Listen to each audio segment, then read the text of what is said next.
I gotta tell somebody. This is the best thing I've ever seen. That. Let's talk about that. You need this. Listen to this.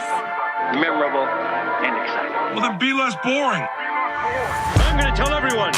Wait here. Mighty remarkable, Big Daddy. Remarkable. Welcome to Remarkable, a podcast for B2B marketers that deconstructs the most iconic moments in film, television, pop culture, and advertising for a single purpose: to give you, the B2B marketer, the same storytelling techniques that the pros use. In each episode, you will learn techniques from Hollywood, Pixar, Marvel, and beyond, from Spielberg's hands to yours, bringing remarkable content ideas to you every single week. I'm Ian Faison, CEO of Caspian Studios. This is Remarkable.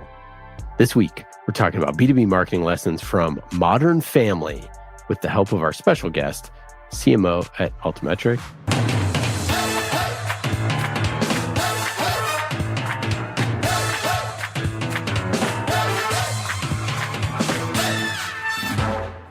Jeff, how are you?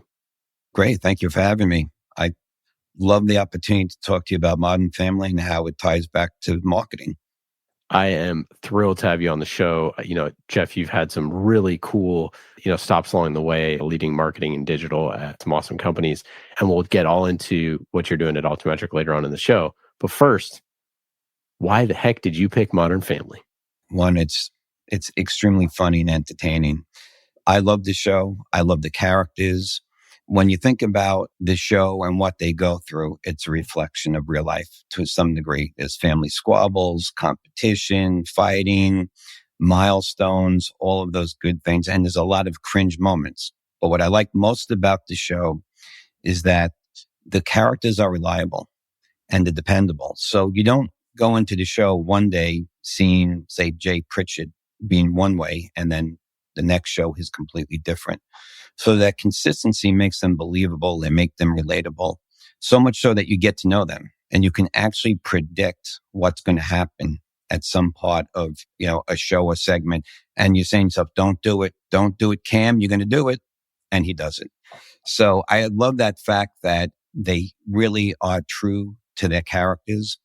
But at the same time, as funny and as entertaining as the show can be, there's many episodes where you get into some sort much more deeper emotional or serious topics, whether it be about illness or death or life in reality. So the writers never shied away from introducing those elements to the show as well. And it really gave it some depth. Yeah. It's a fantastic show. I think it's one of, the shows of this current sort of generation. And I'm super excited to dig into it today. There's a million learnings, but why I was so excited why you chose it. It has one of my favorite scenes in sort of modern TV is the scene where Jay gets emotional and he's talking about kids. And I almost can't even say it or I'll start crying because it's such a brilliantly done scene. Think about babies. You fall in love with a baby with the cutest little fat folds. And then, bam, they're gone. But it's okay because in its place is this toddler with the greatest laugh on earth. And then one day the toddler's gone, and in its place, a little kid that asks the most interesting questions you've ever heard. And this keeps going on like that. But you never get the chance to miss any of them because there's always a new kid to take the place of the old. And the writing is fantastic. But anyways, it's a fantastic scene. Yeah, actually, there's a couple of those where he, like you said, you can get teary-eyed thinking about it. Life is full of change. Some big, some small. I learned a long time ago you can fight it or you can try to make the best of it.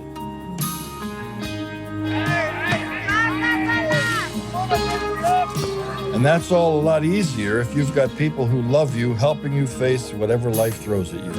At least that's what helps me sleep at night. And what I thought was really good is as much as, there's comedy there, he does reflect on the second chance with Gloria and having a second start with Manny, his stepson, and his son Joe that he has with Gloria, and that he's not going to blow the second time because there are so many things he could have done better the first time around. Yeah, and I think that a show that's as well done and has such a huge amount of stories and silliness and craziness over the years that they really earn the earnest scenes, and they hit just like so much harder, right? When you see in a comedy when somebody gets serious or emotional, like it's like almost more impactful because that you've never seen the person sort of like open up like this. It's hard because not everybody gets to have what we had. And it just like feels, incredibly, if they're getting moved, it's like it's hard for you to not feel moved. I think I'm gonna cry. Exactly. It resonates even more. Okay, we'll get more into Modern Family in a second. Tell me about your role at Altimetrik.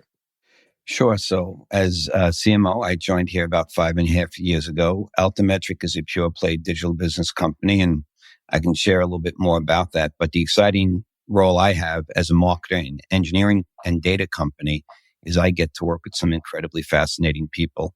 And as a company, we're working with partners across the globe and helping them actually digitize and modernize their companies as they take on the challenges of data, AI. Everyone's doing AI, right? You have to be doing AI. And technology, big, heavy technology shifts like platform modernization. You have migration to the cloud. Companies are trying to figure out how to bring this all together and make sense of it. So we help them get unstuck. And we have something called the digital business methodology. So it's a unique approach. We feel it's the industry first approach to helping companies in their digital journey. And how I would equate that and give an analogy is that our digital business methodology is to digital business as DevOps was to software engineering. It's a complete mindset shift in how you approach these types of projects. And we offer a process that simplifies the complex. We help companies understand where to start. We don't do big bang approaches. We start with something simple, a proof of concept. And that's how you start. You start small. And as you start to build momentum, you build greater magnitude and change. But you don't do it all in one shot because companies are, I wouldn't call them panicked, but they're overwhelmed. Where to start, how to do it, how do all the pieces fit together. They don't want disruption, and they think it costs a tremendous amount of money. Our approach is simple, it's very fast, and it's inexpensive, all within their environment. Meredith, what the heck is Modern Family? So Modern Family was the brainchild of two guys that worked on Frasier together. That is Meredith O'Neill, our amazing producer extraordinaire. The co-creators are Christopher Lloyd and Steve Levitan, and they were just trying to come up with ideas for new sitcoms, but they wanted something that felt really real to them. And then they were like, well, what is real to us? And they thought about like what they talk about in conversation day to day. And they were like, it's our families. And Steve said the biggest appeal of doing the show for Chris and I was just to delve into what is real at every stage of the game. He said, what are the conversations that we're having with our kids, with our wives? What are the funny situations that we're witnessing in our schools? And so they saw that there are like so many sitcoms about families, but then they're like, what's the story that's not being told? And so Steve said, I think the family in America is changing. It comes in lots of different shapes and sizes now that it perhaps didn't used to. So they kind of like saw this space in the sort of sitcom world that wasn't being filled. And they also were like, there are a lot of sitcoms out there, but a lot of them are like cynical or negative. And they wanted something that was really like better for the soul. It was uplifting. Chris said, we wanted our show to have some heart, which left us open to criticism, that we were being sentimental, but we wanted moments of drama and emotion.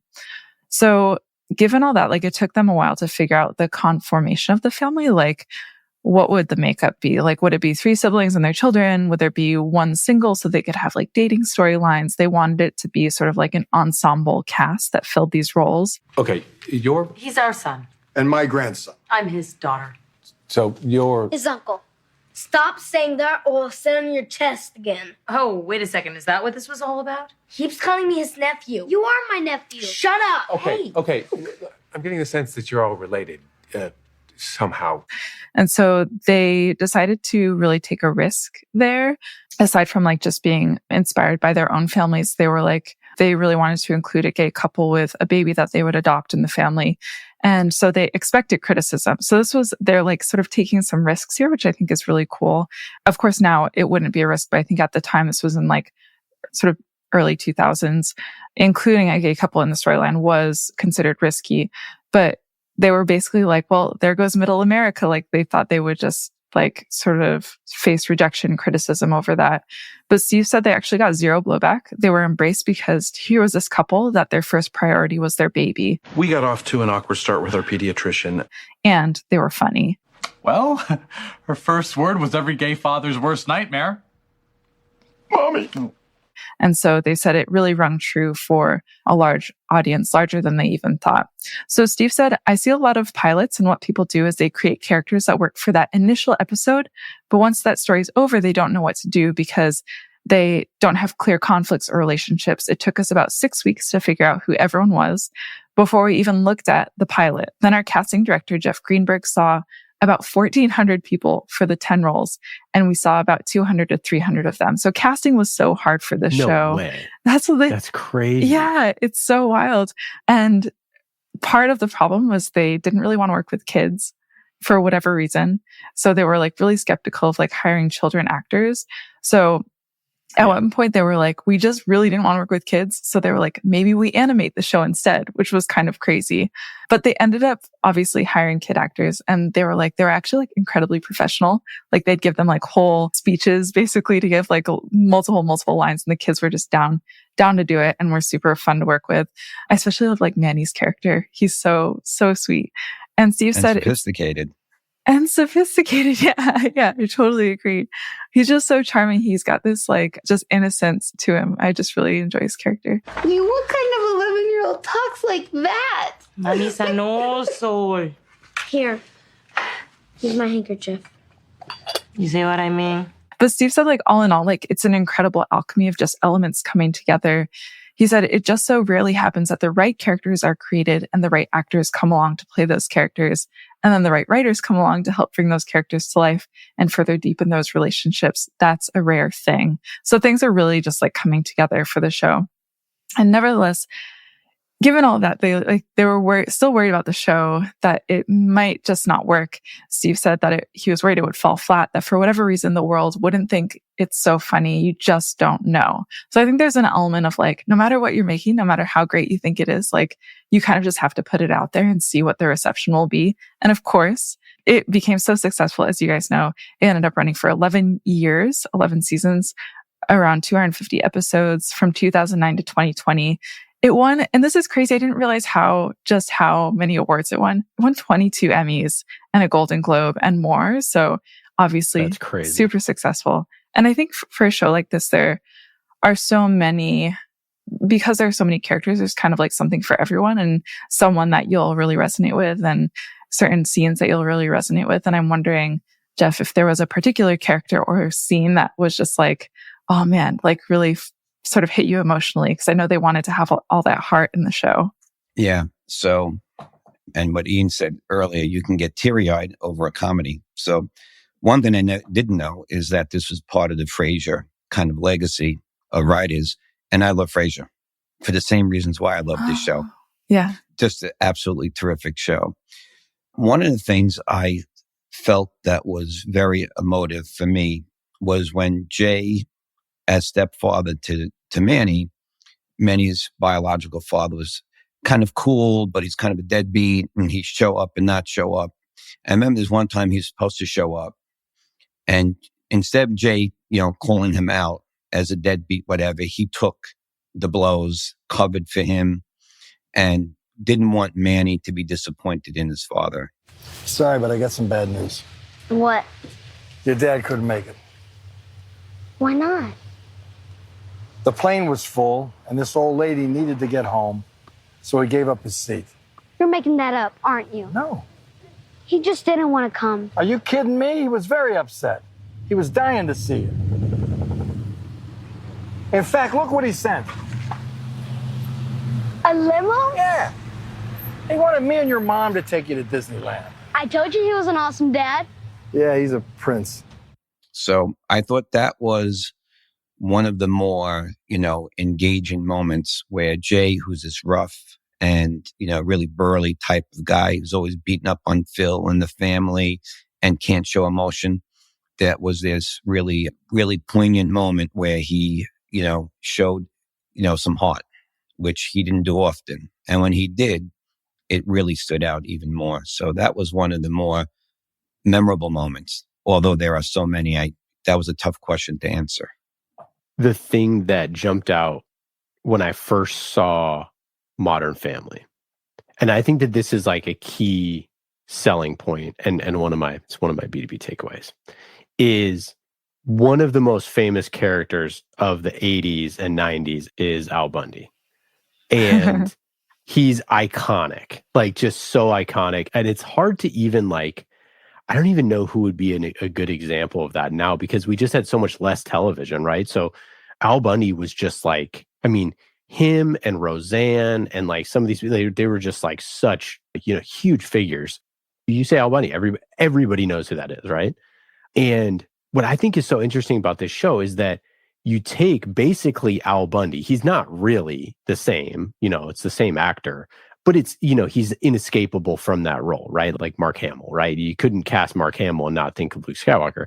And I think even though Ed O'Neill has been in 1,000 things and he's amazing, but you now just take Al Bundy and you make him the grandpa and a dad and, a stepdad and all these things in this sort of again, it's like a modern version of that show. And again, it's not the same character. It's not the same shtick, but I think to an audience, as soon as you saw that and you go, oh my gosh, they made Al Bundy, now this patriarch of a family that is totally modern, right? And it's instantly you get it. I mean, the show is amazing, but I think that as a viewer, you're going to give it a chance, right? Because you're I want to see what they did with this. And I think that's just a brilliant lesson is take something that somebody already, knows and change their surroundings. He can't, do all these other things. And I think that, very similar to Walter White in Breaking Bad, very similar things.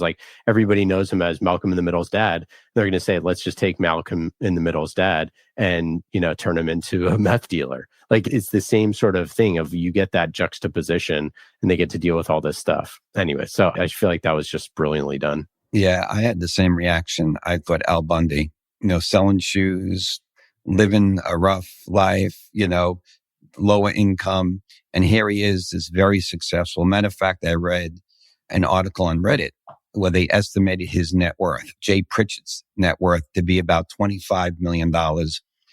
His home is probably worth about $10 million, hugely successful. So how do they take this Al Bundy? He was so identified, as you mentioned, kind of like Walter White. How do you take this character that has this kind of tattoo of Al Bundy and turn him into Jay Pritchett?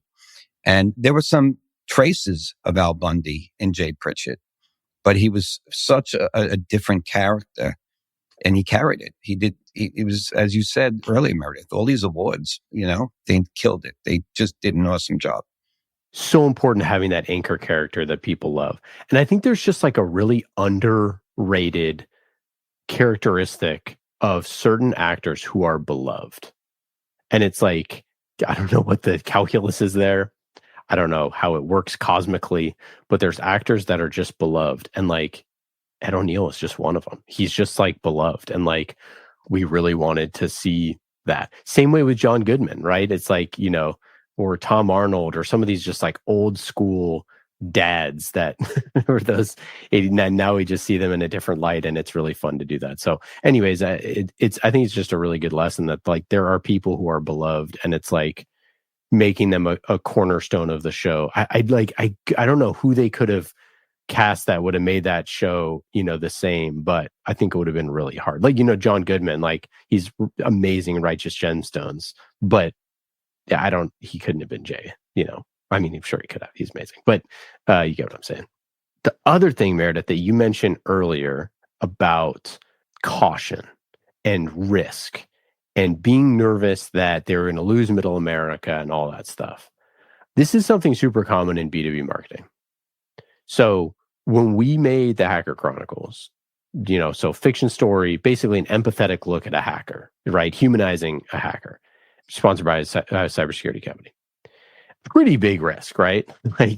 This is sort of trying to tell a story about how a hacker could become a hacker and how this stuff happens, that it's not always a nation state, it's not always all this stuff. So anyways, we tell this whole story. And I remember we had Jerome on this podcast, And we talked about sort of his biggest takeaway. And he was like, I was so worried that everyone was A, going to hate it, and B, just like, sort of kill it before it could even do anything. And he was like, we got zero blowback. Nobody said anything negative about it. Maybe behind closed doors, people muttered about it, but the community loved it. And he's like, I was worried for nothing. And he's like, we tried to make something really cool. It ended up being really cool. And that was good enough. And I think that that's like such an important piece of Modern Family, which is just like, tell the story that you think needs to be told in the way that you think it needs to be told.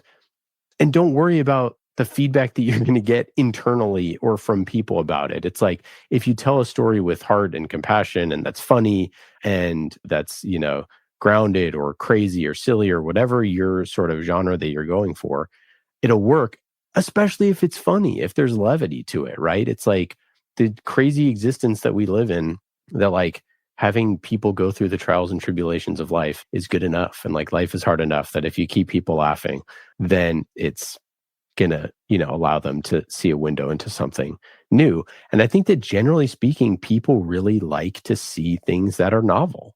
So like when you're so scared of something, like, is it novel? Are you going to show them something that they haven't seen before? It's like people are interested in that. So you don't need to be scared. And I think that, late at night at 2 a.m., we back ourselves into a corner and say that everybody's going to hate something. And chances are people aren't going to hate it. And if they do, they won't pay attention to it. And you just can't be worried about the comments. Just final note on this. I know I'm waxing poetic here. We got a bunch of 1-star reviews for Murder in HR that are people like, too much sponsorship, too much sponsored content, too much. And it's like, dude, just don't listen. That's fine. I'm not worried about them. You know what I mean? Like, that's fine. Like, it's not your thing. Turn it off. You got mad. You posted online. Like, fine. That's totally fine. But to all the 5-star people who loved it, like, that's who we're making it for. Right. I think also being brave and not compromising, especially up front. It's like business. If you're going to build a brand, much like the way they did the show, don't skip and don't compromise. And it comes off authentic. Even if you don't like a character. I mean, there are times when Cam does his Fizbo clown routine, which drives Mitchell crazy. It drives me crazy. I've known I wanted to be a clown since I found out clowns were just people with makeup.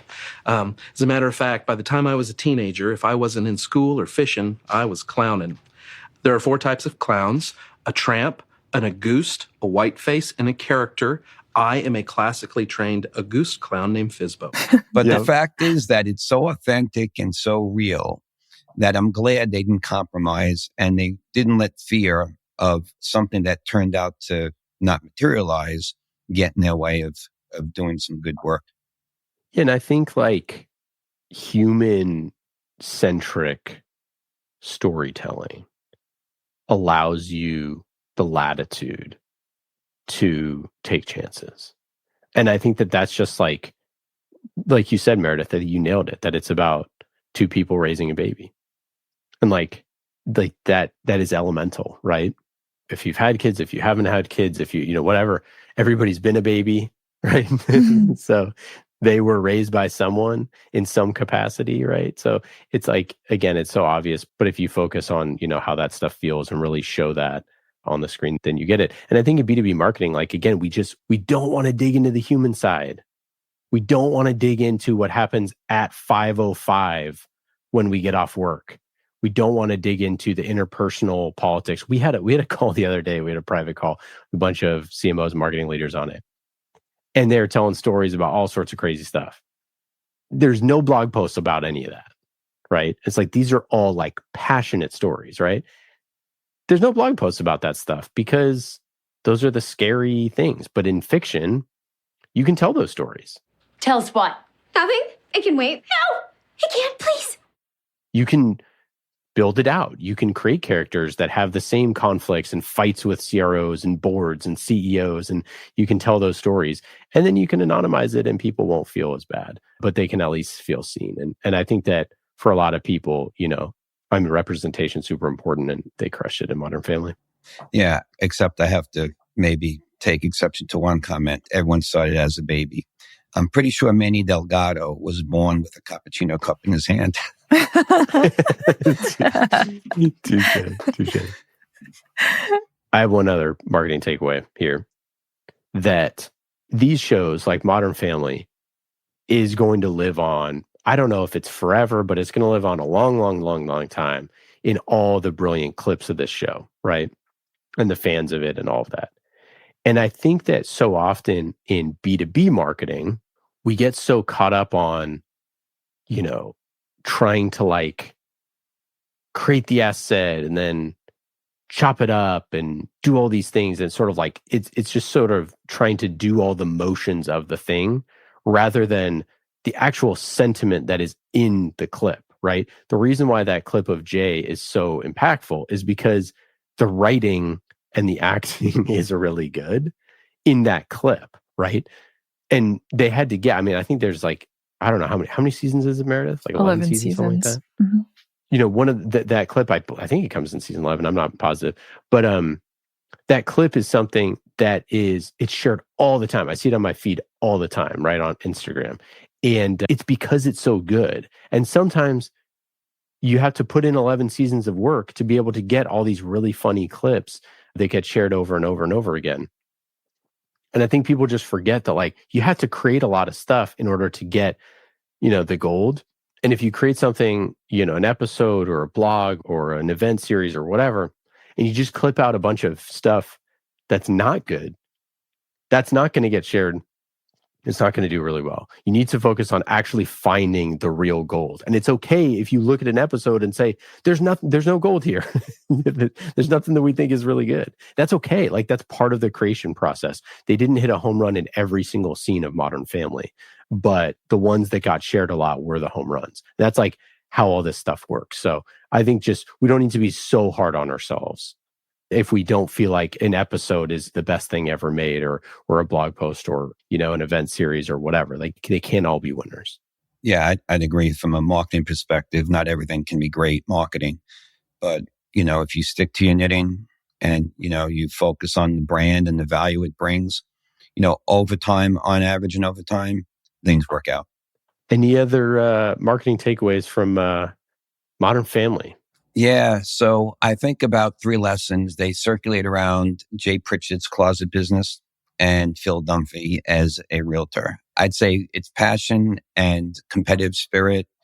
It's creating a brand, and it's also grit. So on the passionate side and competitive side, Jay Pritchett, his arch enemy was Earl, his current nemesis, former partner of Closets. I think his last name was Chambers. So Chambers and Closets, kind of interesting. But they were at odds with each other, trying to outdo each other, trying to innovate each other. And yet there was this bond between them of being in the business. So I thought that was really interesting. And, that competitiveness and that passion as a marketer, if you can't be passionate about your brand, it might reflect on other people also falling flat when it comes to your brand. So that passion really does have to come through. Phil, as a realtor, is like the quintessential realtor. Always promoting. Even when he's on the bench in some episodes, there's the Phil Dunphy kind of banner on the branch or on posters, or he gives out cards. And, what he did recognize is that you have to be out there. You have to, and as a marketer, if you're not spending money, which sometimes marketers don't get that type of budget, and get your name out there, and there are many ways of doing it, paid and organic. But if you're not working on that recognition and getting that recognition, it's going to be a challenge, right? To get your brand value out there. And I think the last one is it's grit and persistence, because I think both Jay and Phil shared that kind of grit to be the best of what they can be, to beat everyone else out, whether it be another realtor, whether it be Earl from Closets. And as marketers, it's a very noisy world out there. Everyone's pushing content out. Everyone's trying to be everything to all customers. So how do you stand out? And you mentioned it a bit earlier, Ian. Not everything's going to be a home run. Not every content, every blog, every white paper is going to resonate. But you need to just stick, to your focus on how you take your brand and elevate it. And you don't stop trying. And if it works, great. If not, move on to the next one. I love it. That's awesome. Anything else marketing related for a Modern Family? Well, I think something that ties back to the marketing side is I think content is really important.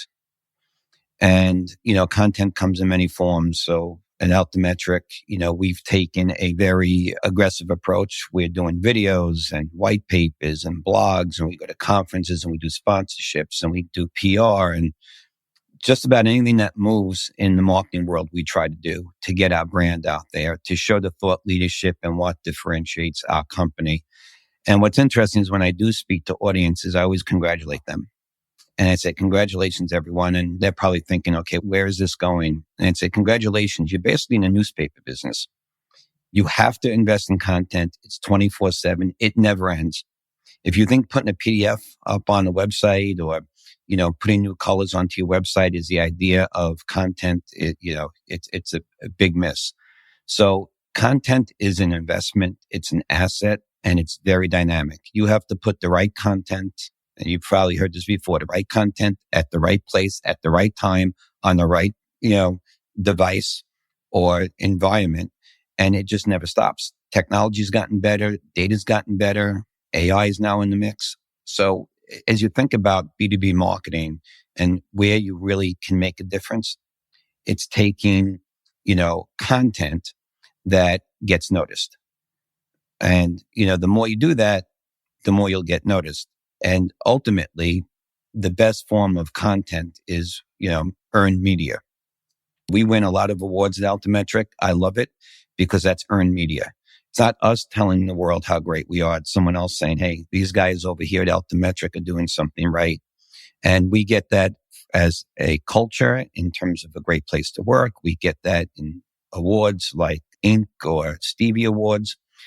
And so, let other people do the talking for you is, to me, multiple times more valuable and more, I don't want to say believable. Believable is not the right word, but it really lends credibility to your model. And so if you think about this whole marketing ecosystem, to me, content is a connective tissue. It brings it all together.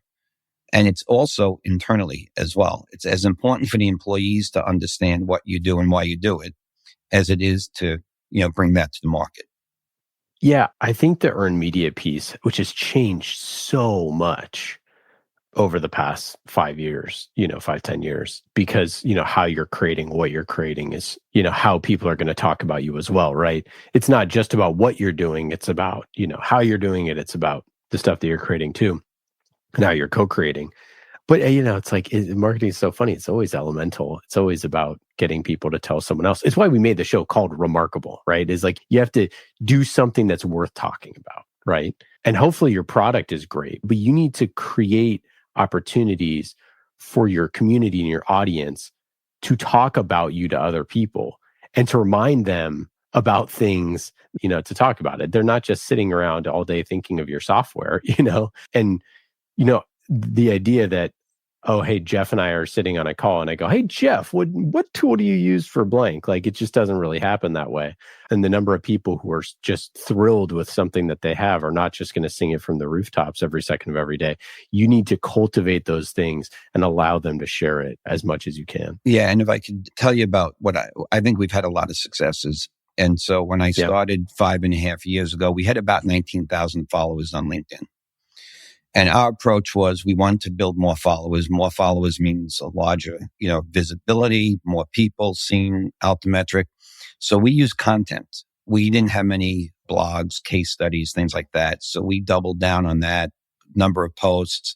We also added video and sliders and putting people's faces into posts, which do much better in terms of interaction. So we went from 19,000 to now we have about 220,000 on our main page. And we have with our regional areas about 250,000 followers. So those 250,000 followers have, X times the amount of followers in the network. So that's been really successful for us. And it's a great way of organically growing awareness about the company. But we also focus on things like PR. We've been covered 300 to 400 times in the media. They could be authored articles. Actually, companies are coming to us, publications and saying, hey, would you write about AI? Or can you give us your perspective on data? Sometimes it's just being interviewed as part of a series of executives being interviewed. So this whole media piece also has been, and lots of eyeballs involved in media, but eyeballs are hard to convert into what does that mean to bottom line results. But the fact is, I know we're making a dent, and I can tell you why. I get calls now from the NFL, NBA, and Major League Baseball to be a sponsor for a team. So I'm now getting calls left and right. So I know we're getting noticed in some of the things we do. And these are great opportunities. Our headquarters is based in Southfield, which is a suburb of Detroit. So when the Detroit Tigers, hey, would you like to, or the Detroit Red Wings, I'm not a fan of either team, but the fact is it would be kind of cool to see your logo on uniform. We just don't do that, not yet anyway. But, we're getting noticed. And so we just don't stop trying. The content creation, the PR efforts we do, everything is about broadcasting out the value proposition and why Altimetrik is different in the marketplace. And we've seen pretty significant growth. We add in dozens of new clients every year, and we never start off with a big bang. Our approach is tiny. Let's do a proof of concept. Let's get a quick win. We won't disrupt your customers. We won't disrupt your business. It's within your environment. And I can tell you, 99% of everything we started out with was a small project. And now we have extremely large engagements. They trust us, they know us, and those relationships grew over time. So we don't come in with a big bang, all guns blazing. Let's do a 5 million, 3-year, project. It really starts off with something small and simple. And that's where we build trust and we get things done. And following our digital business methodology I talked about earlier, that's the roadmap, right? That's how you do it. And you engage the business and you get quick wins. It's a winning model for us. Yeah. Anything that your audience particularly enjoys from a content perspective or an engagement perspective that you think is really working? Sometimes it's what I least expect. So I think what they like to see, there's two areas, because it's a great question. I think some of it is that what people want to see, what's it like to work at the company. What's Altimetrik all about? What's the culture? Can I, from a career perspective, it's a place, can I land? Can I grow professionally? Things like that. So when we do some of our posts about our culture, we get very, very high hit rates on LinkedIn. I mean, sometimes we get 10 to 20% engagement rates on a post on LinkedIn. And on average, we're 5 to 10%, which is phenomenal. So we don't have millions of followers like some of the larger companies, but we have a multiple higher amount of engagement, which is better. Now, I'd like to be as big as we can and have that type of engagement rate. I think the other thing is people want to learn, right? Especially in the technology space and data and AI space. There is so much going on right now, and there's so much confusion about where to start and how to just manage this. They're being hit with platform modernization, microservices. They're being hit with cloud integration, and they're being hit with data like Snowflake and Databricks and all these new tools that are out there. Salesforce has been there for a while, and now throw AI on top of it. It's really a mess. And so what I think people enjoy or respond to is being able to see how you can approach the challenges I face. What am I going through, and how are you helping companies or people in my position get through this? And so if we put out a white paper, and we've had a couple of white papers on AI, on ML ops, on some real technical things, but they resonate because people want to have a perspective on where do I go from here? What do I do to get the results I'm looking for? And so if you can place yourself in a position where you can help educate and inform, and then you can back it up by actually, executing, it's a real winning message. So I tell people all the time in marketing, what are you doing? And I ask my team through the years, dating back decades, what are you doing? Why are you doing it? And what are you going to get for it? So I'm a CFO by start of my career. Half of my career, I was finance and risk. At American Express, I had this great boss. He comes into my office one day and says, congratulations, you're in charge of the web for risk management. And he left. And I remember I'm watching a video of this happening, and he left, and I'm staring out my door. And at the time, American Express was a key word on AOL. And, the web was like chat rooms. People would sit there and do chat, and sometimes salacious chats and all that, things going on. But, I took it one step at a time, and we developed it. And then I went from finance and risk into managing the Amex web and digital properties. And then I just hooked into that lane. And I love it because I'm able to have an impact on how a brand or a company interacts with its customers. So that to me was a big mind shift. But taking my finance experience, I have a deep quantitative skill set. So whenever I go in front of, a boss, a leader, a board, whoever it might be, it's all based on numbers, right? Here's what I'm doing. Here's what you're going to get for it. And if I get this done, like I say I will, then I'm going to come back to you for more money and expect you to fund that as well. And I think for marketers, tie what you're doing back to the company strategy, back to people, back to the fact that what I'm doing is helping you. And if you do that, you don't have to push people. They're going to be pushing you to do more and want more from you. And one example I have is American Express. We were doing card acquisition online. My group I had a group of very talented marketers. They had come from the consumer card business. And so I remember one of the senior leaders in marketing said, well, how many cards are you bringing in? 10,000 a year? Because he wasn't really interested in what we're doing. Said, no, we said over 1 million. He goes, what? His exact quote was like, what? I need to be involved in this. So when you make that connection that what we're doing is really good for the company and aligned to what you want, it changes things. Because I will say that the downside to marketing can be you're usually underappreciated and underfunded. That's just the nature of marketing, right? People think brand and colors and how do you put a price tag on changing the color or changing the logo. But marketing to me is data and technology. And the output is increasing engagement, bringing more people into your brand environment and converting them. But you do that based on value proposition. So if you bring that all together and get the right, and some brands just do it really well, right? And they're really true to their brand. BMW, the ultimate driving machine. Their commercials are all about performance.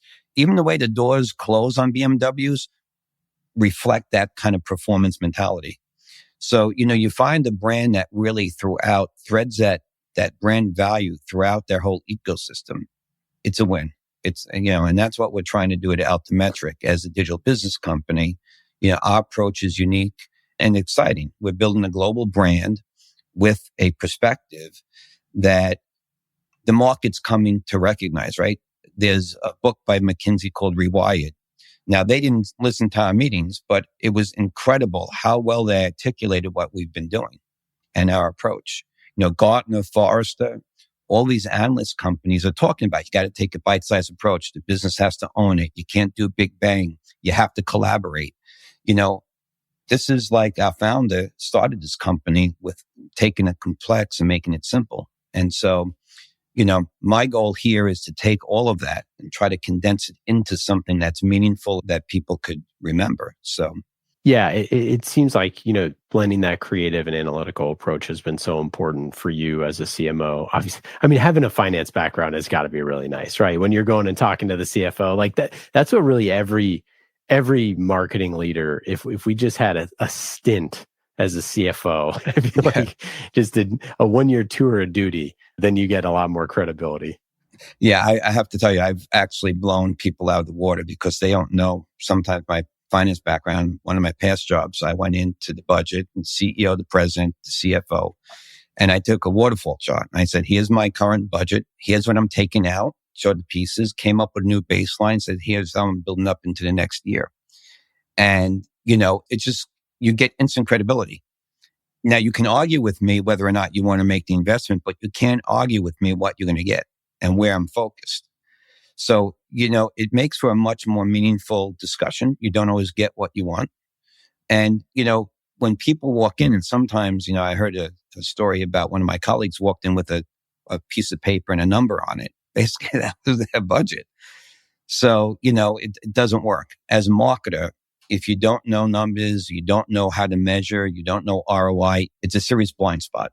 And close that blind spot because, you bring credibility, you bring the passion. Marketers have passion. They want to make change. They want to affect change. And sometimes they struggle with that. But being able to, as I said earlier, bring back what you're doing to numbers, bring back to ROI, talk like a CFO. And that's really again, you're not going to have a discussion on whether or not I think it's a good idea or not. You're going to have a discussion on whether this is the right investment at this point in time, because sometimes it may not be. But you can't dispute that with a good financial window into what you're doing, it really does level set you and change the conversation you have with the people who are the decision makers, especially if your budget's dependent on them. And a lot of marketers, every year, you have to go back to your business partners, start with zero funding, and then convince them of what needs to be spent for marketing to help them. So make that connection, build the ROI, and life doesn't get perfect, but it gets easier. Any other thoughts on content or marketing or brand or anything we talked about today? I think AI is really an interesting topic. I use ChatGPT and Gemini. I'm also now with ChatGPT, I've upgraded to 4.0. So I have access to, it's almost like a little app store now. So if you want to do some video generation or some picture generations, I find that aspect, you probably have to get a different package because I try to create these images. Like I have a book called Advice to My Younger Self that I wrote. So I said, let me have some fun. Let me ask ChatGPT what kind of cover they would like to do. And, I told them a little bit about it. Prompting's everything with AI. So it took me about 15 prompts to get something that I said, okay, I could use that. But at first they had, what looked like a medieval scene with a candle. And I said, can you get more modern? And they did that. And then they had me as an older man, much older than I am now, even though I'm getting up there, and a young girl. I said, well, I'm giving advice to my younger self. Can we keep the gender the same? And so I went through these discussions with it. Then I was in a rocking chair smoking a pipe, but I got it down to more modern scene with technology and the younger self of me at the table. Cause I said, can you be at table? And the older person is reflecting, somewhat reflecting in terms of the advice they give the younger Jeff. So, that was kind of interesting. But one example is that I did some forecasting of market spend for platform modernization, AI, data, cloud, a couple of other things. And I needed to do it. And so I went to AI.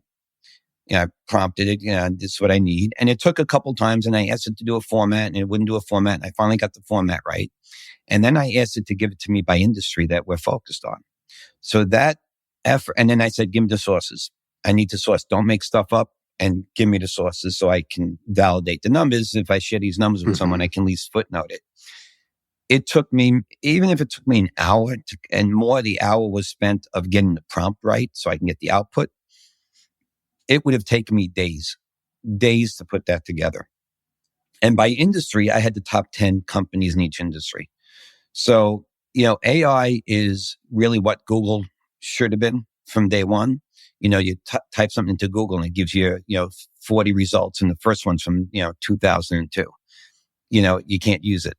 I never understood why I didn't do it in date order, but I use it for that. I also, what I'll do is I'll write something, a blog, and I'll say, here's what I'm trying to convey. I'm a B2B marketer. I'm talking about platform modernization.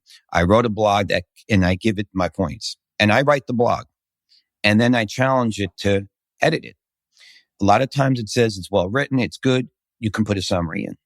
And what I'll do a lot of times say, can you find me content and links that support my blog? So it'll pull out a Forrester study, a McKinsey study, because I do that. And so the automation of some of the tasks I used to do is phenomenal. I don't have to sit there and look over and over for articles. And is this the right article? So that's been great. It gives me greater confidence because, you write something, you think it sounds good. And I challenge it. Is this clear? Is it concise? Does it convey these 3 points?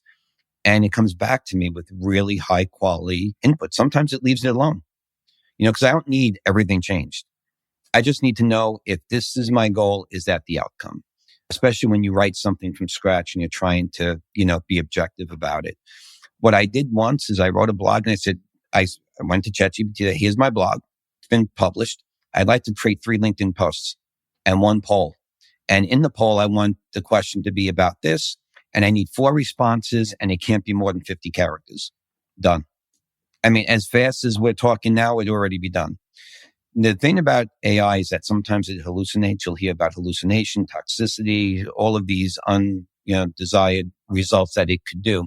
So you can't just put something in AI and take it out, and use it. You have to read it. You have to make sure that as you go through it, it's exactly what you want and how you want. And there have been times that it just doesn't do exactly what I need it to do. And it's very difficult to get it to do that. So I would recommend not just plugging something in, taking out, doing a copy paste. And you do the writing. You put your ideas in. It will do a great job of making it sound better. If you have a sentence that's too long, it's amazing how, I tend to be more a complex writer. And when I wrote my book, the editor said, you're writing at the 12th grade or college level, and you have to write at the 8th grade to 9th grade level. That's how people read, and that's how they want to read. Not because people aren't smart. It's because the way you digest the information, I had big sentences, I had large words. That's just the way I write. And she was a great editor, unbelievable editor. And she even knew when my quotes were attributed to the wrong people. I mean, she was phenomenal. So it really is amazing. And anyway, but with AI, AI does a really terrific job, but own the message, own the thoughts, use it to either validate what you're saying or to make it sound a bit more polished. And that's where you get the huge amount of time savings. So, and research, it's unbelievable. Great tool. Final question here. What is your best advice for a first-time CMO who is trying to figure out their content and brand strategy? Yeah, great question. Spend some time learning the business, learning the brand.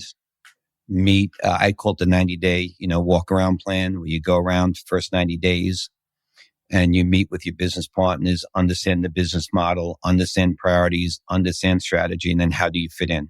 One company, I had a team that literally sat in a corner by themselves and only interacted with themselves. When I got there, I said, we can't, it's not the way to operate. We have to be integrated into the business. I'm a big bridge builder.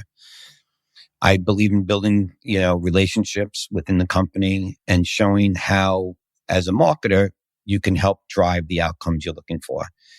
And like I said earlier, if you can demonstrate that connection between what you do and what you can do for someone and how it delivers on exactly what they want, you'll have advocates.